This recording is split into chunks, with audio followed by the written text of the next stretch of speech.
Dabang Music.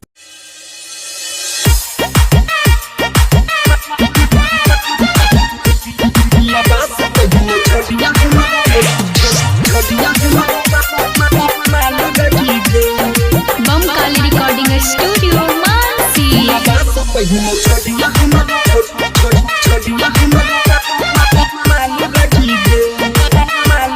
मिलल बहुत दिन पकनी हाल कही गे मिलल बहुत दिन पकनी हाल कही गे मिलल बहुत दिन पकनी हाल कही गे से पहले छौड़ी हमारा माल रखी गे से पहले छोड़िया हमारा माल रखी गे कड़ियाद बिटल बतिया जब कुमार रखी गे कड़ियाद बिटल बतिया जब कुमार रखी गे से पहले छौड़ी हमारा माल रखी गे से पहले छोड़िया हमारा माल रखी गे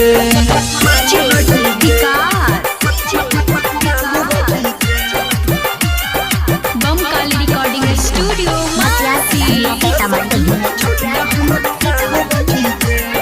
Mixed by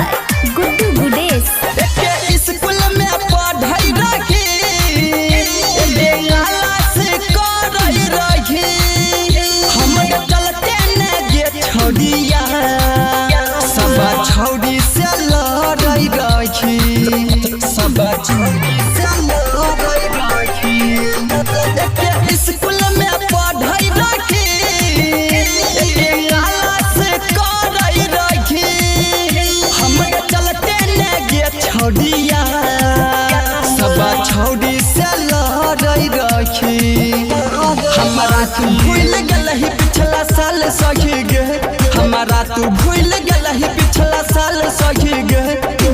से पहले छौड़ी हमारा माल रखी गे से पहले छौड़िया हमारा माल रखी गे मिलल बहुत दिन पकनी हाल कही गे मिलल बहुत दिन पकनी हाल कही गे से पहले छौड़ी हमारा माल रखी गे से पहले छोड़िया हमारा माल रखी गे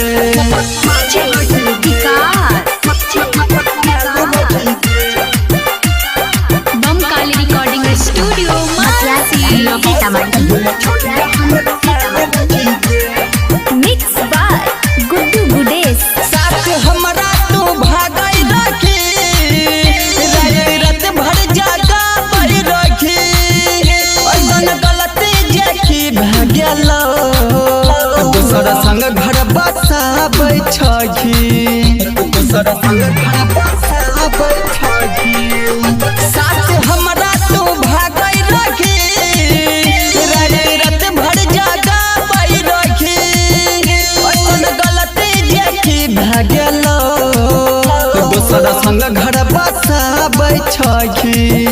माही मोनिस के बुनल तू जाल रखी गे रकर रोशन के बुनल तू जाल रखी गे से पहले छौड़ी हमारा माल रखी गे से पहले छोड़िया हमारा माल रखी गे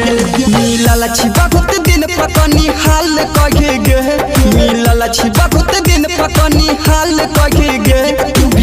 से पहले छौड़ी हमारा माल रखी गे से पहले छोड़िया हमारा